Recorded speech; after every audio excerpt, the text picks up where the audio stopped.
So this is the Monoprice Mini Delta. I'm getting ready to give you my thoughts because this is my review. My name's Lincoln and this is 3D Makers. So let's start by looking at some of the stuff that's actually come off this printer. Let's start with Deadpool because Deadpool's awesome. Deadpool is a very clean print. Get that in focus over there.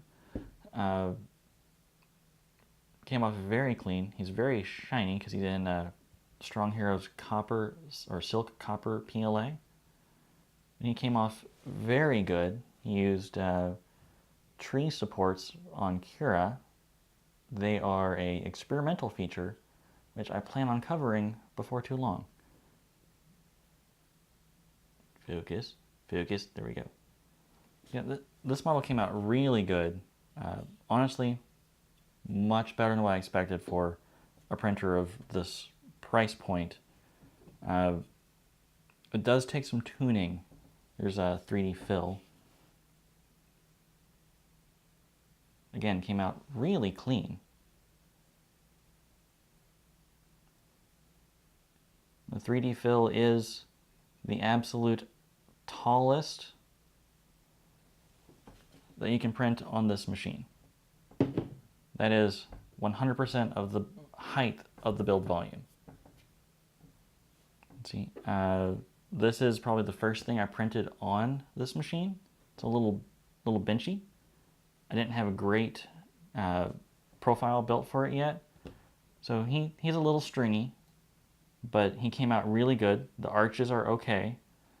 The cylinder on top did really good. The overhangs did okay.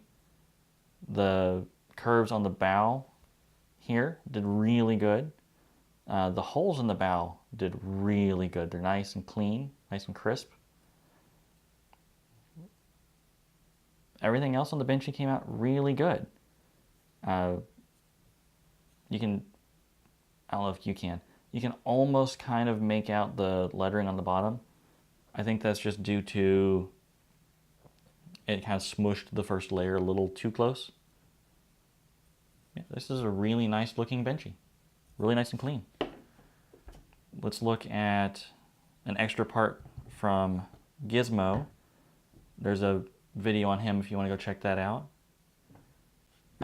This guy came out really nice and clean. Again, had to use some supports on it, but came out really nice and clean. This is the biggest overhang over here, and it's just sharp.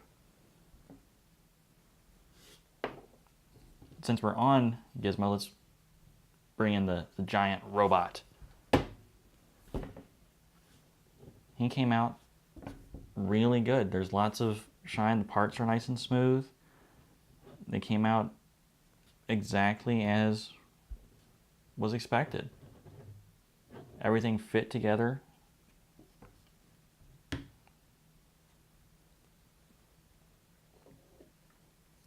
Look at my maker coin. It's got a nice curve here in the center. Some sharp edges.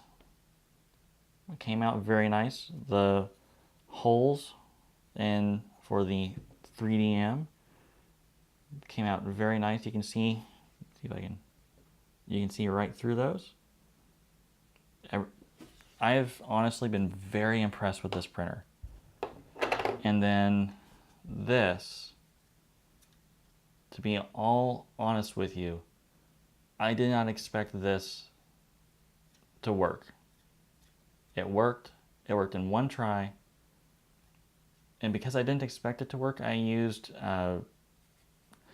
filament that I really don't like. It just doesn't print very well, so it's got kind of a rough texture, but that's the filament. The printer really doesn't seem to be doing that. So here's this. The rough texture is kind of on the inside where the print head moves. But again, I didn't expect this to work. I sat there with the printer because I expected this thing to fail epically. And the only thing it did is, if you can see right here, it did a little bit of a layer shift. if I can catch it. There we go. Did a little bit of a layer shift there, which was a little bit of a bummer. But that's again, the only time I've had that happen with this machine. So we've kind of covered everything that's on the table, minus these. These, they're lines. I think pretty much any printer can do this as long as it doesn't fail. They came out really good. And I will bring those back up here in a little bit. So now let's move on to what I like about this printer. The first big thing is it prints fast. It prints with good quality and it prints fast. It prints at, I'm using the profile, a modified profile, but profile from the Monoprice wiki page for this printer, which has it printing at 160 millimeters per second, and it does it good. All this is printed at 160 millimeters per second minus this thing. I had to slow it down for that. That's expected when you're doing something crazy. So it prints fast. It astounds me watching this thing. I like that it does come with a PEI sheet. It's not the best in the world. I'll get more on that again later, but it does come with a sheet down here. I like that it has Wi-Fi control. Oh, Wi-Fi control is awesome. I turn it on, I go to my desk, I slice the model, send it over, start the print. I don't have to come back in here. I don't have to worry about it. I just hit start from my desk. I can watch the progress. I don't actually have, it doesn't have a camera, so I can't watch the actual nozzle moving. That would be an awesome feature. But I can sit there, I can watch the progress bar, tells me when it's done. I don't have to come in and check on it. It's an awesome feature. I love that. I also love that this thing has automatic bed leveling. That is amazing. I don't have to worry about that as again. I can just hit start because it's gonna level itself and it's gonna do all the magical things to give me a higher success rate. I love that. I also love that it's portable. It even has a handle. I can just pick it up, move it to a new spot, and continue printing. Love that. So let's move on to a few of the things about this printer that aren't so sunshine and roses. Well, it doesn't necessarily come 100% configured. I had to personally spend about 16 hours tuning the end stops for these arms because it wasn't printing level. When it leveled, one side would be dramatically higher, so it would start off with this side over here grinding into this PEI sheet and skywriting over here, not even touching the build plate. So I had to manually configure all those little end stops to where when it poked at the print bed, it came out with a level, and it's still not perfect, but it gets the job done. I don't like how they've attached the build plate. Let me pull that over here. Because there's a decent bit of wobble to it, which is actually where that layer shift came from in that, because it grabbed a hold and just instead of skipping or doing anything like that to cause a layer shift, it just moved the print bed, which caused a layer shift. I also don't like, let me actually bring this back over here, maybe you can see it if I get this out of the way. There's nothing here keeping anything from falling down into the abyss that is the print controller, steppers, belt, wire. There's nothing stopping anything from falling down in there, which is where these came in. I will, if I can remember or find them, link them in the description below. These are modeled to fit here to help keep stuff from falling into the abyss down here and doing what I like to call the shake of shame, where you literally have to take the printer and shake it around trying to get bits out of the electronics area, which is not really where you want plastic bits.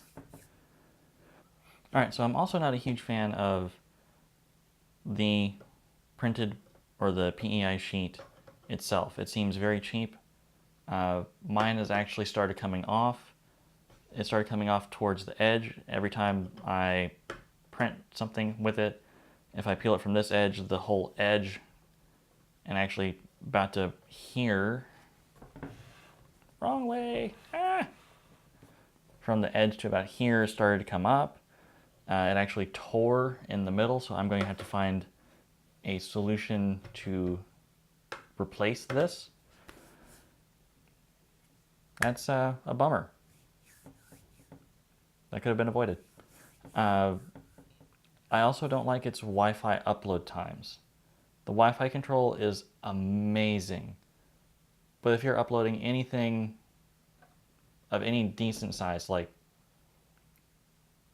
5 to 10 megabytes and up with your G-code, it takes forever. I've had Wi-Fi upload times take upwards of an hour, but it works.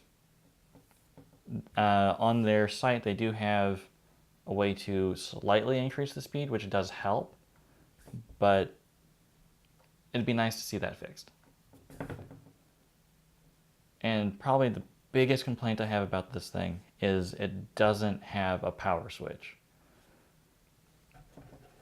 The only way to turn the thing on and off is to unplug it either from here, which is its power input port, or to unplug it from the wall. There's no power switch on this device anywhere, and you're going to wear out those plugs eventually. So I ended up getting this. This is just a little inline AC power switch. That's what I use. Again, I will try to remember to link this in the description below. So overall, do I like this printer? Yes, I really like this printer. And this is my own opinion. Everything I've said here is 100% my own opinion. I purchased this with my own money. So yes, I do like this printer. I use it very consistently because it's reliable. I don't have to think about it. It just takes some tinkering to get used to. So would I recommend this printer for you? Well, that really depends. If this printer is something that you're looking at, I would recommend it to you under the conditions of you are going to tinker with this printer. You're not going to get the printer and it's going to work out of the box. You're going to spend hours and hours and hours tinkering on the printer to get it to the point where it starts to print. If you're okay with that, and you're okay with doing, well, I'm going to move this here, I'm going to tighten this belt, and I'm going to adjust this, I'm going to have to find something to replace the surface on the print bed, and I'm going to have to recalibrate the end stops. If you're okay with tinkering with the printer in pretty technical ways, this is a good printer for you. It's a nice price. It prints really good. If you're not okay with tinkering and pulling things apart and adjusting things, then I wouldn't recommend this for you, which is sad because the price is very enticing. It's very, very attractive. So again, if you're okay with the tinkering, yes, I'd recommend it. If you're not, this is not the machine for you. So thanks for watching. Give a like below if you like this. Let me know. Leave a comments down below. I try to respond to all comments. And Subscribe if you're not subscribed. Thank you all for watching, and have a wonderful day.